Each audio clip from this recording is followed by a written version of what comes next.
ಸ್ವಲ್ಪ ಅವ್ರಿಗೆ ಯೋಚನೆ ಮಾಡಿದಾಗ ಅನ್ಸುತ್ತೆ, ಈಗ ಸ್ವಾತಂತ್ರ್ಯ ಕಳ್ಕೊಂಡದ್ದು ಯಾಕೆ? ಈಗ ನಾವು ಸ್ವಲ್ಪ ವರ್ಷ ಈ ತರ ಹೋರಾಟ ಮುಂದುವರಿಯುತ್ತೆ, ಜನ ಬೆಂಬಲ ಸಿಗ್ತಾ ಇದೆ, ವಾಪಸ್ ನಮಗೆ ಸ್ವಾತಂತ್ರ್ಯ ಸಿಗುತ್ತೆ. ಆದ್ರೆ ಇದನ್ನು ಕಳೆದುಕೊಂಡದ್ ಯಾಕೆ ಅಂತ ಸ್ವಲ್ಪ ಯೋಚನೆ ಮಾಡಿ, ಆ ರೂಟ್ ಕಾಸ್ ಅಂತೀವಲ್ಲ, ಅದ್ರ ಕಡೆ ಗಮನ ಕೊಡದೇ ಇದ್ರೆ ಪುನಃ ಸ್ವಾತಂತ್ರ್ಯ ಇನ್ನೊಂದ್ ದಿವಸ ಹೋಗ್ಬೋದು, ನಮ್ ಕೈಯಿಂದ ಇನ್ಯಾರೋ ಕಿತ್ಕೋಬಹುದು. ನಿಜ. ಅದರಿಂದ ಏನು ಅಂತ ಯೋಚನೆ ಮಾಡಿದಾಗ ಅವ್ರಿಗೆ ಒಂದಷ್ಟು ಸಂಗತಿಗಳು ಹೊಳೆಯುತ್ತೆ. ಒಂದು, ನಮ್ಮಲ್ಲೇ ಪರಸ್ಪರ ಒಂದು ಏಕತೆ ಇಲ್ಲ. ಅಂದ್ರೆ ಜಾತಿನೋ ಭಾಷೆನೋ ಮೇಲು ಕೀಳು ಈ ತರ ಬೇರೆ ಬೇರೆ ಸಾಮಾಜಿಕ ಅಂತಸ್ತು ಇತ್ಯಾದಿಗಳ ಹೆಸರಲ್ಲಿ ನಾವು ಬೇರೆ ಬೇರೆ ಬೇರೆ ಅಂದ್ರೆ ಒಡೆದು ಹೋಗಿದ್ದೀವಿ. ಇದು ಒಂದು.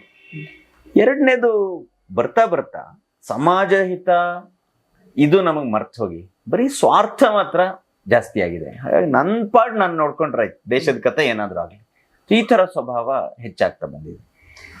ಮೂರನೇದು, ಪ್ರಾಮಾಣಿಕತೆ ಇಲ್ಲ ಎಷ್ಟೊಂದ್ ಸಲ. ಹೌದು. ಈ ತರ ಅಂದ್ರೆ ಸ್ವಾರ್ಥ ಜಾಸ್ತಿ ಆದಾಗ ಸಹಜವಾಗಿ ಅದೆಲ್ಲ ಕಡಿಮೆ ಆಗ್ತಾ ಹೋಗುತ್ತೆ.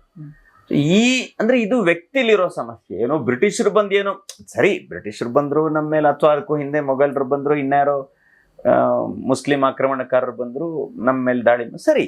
ಆದ್ರೆ ನಮ್ಮಲ್ಲಿರುವ ಈ ದೋಷ ಇದೆಯಲ್ಲ, ಇದು ಮೂಲ ಕಾರಣ. ಯಾಕಂದ್ರೆ ನಾವು ಸಂಘಟಿತರಾಗಿಲ್ಲ, ನಾವು ನಮ್ಮಲ್ಲೇ ಹೊಡೆದಾಡ್ತಾ ಇದೀವಿ ಈ ತರ. ಅದಕ್ಕೆ ಇದನ್ನು ಸರಿ ಮಾಡದಿದ್ರೆ, ಈ ವ್ಯಕ್ತಿಗಳಲ್ಲಿರುವಂತಹ ದೋಷಗಳನ್ನು ಸರಿ ಮಾಡದಿದ್ರೆ ನಾವು ಒಂದು ದೀರ್ಘಕಾಲ ಬಾಳಬಹುದಾದ ಒಂದು ಸಮಾಜ ಆಗಿ ಮುಂದೆ ಕೂಡ ಇರೋದು ಕಷ್ಟ. ಇನ್ಯಾರೋ ಬರ್ತಾರೆ, ಪುನಃ ಸ್ವಾತಂತ್ರ್ಯ ಹೋಗಿ ನಾವು ಗುಲಾಮರಾಗಬೇಕಾಗ್ತದೆ.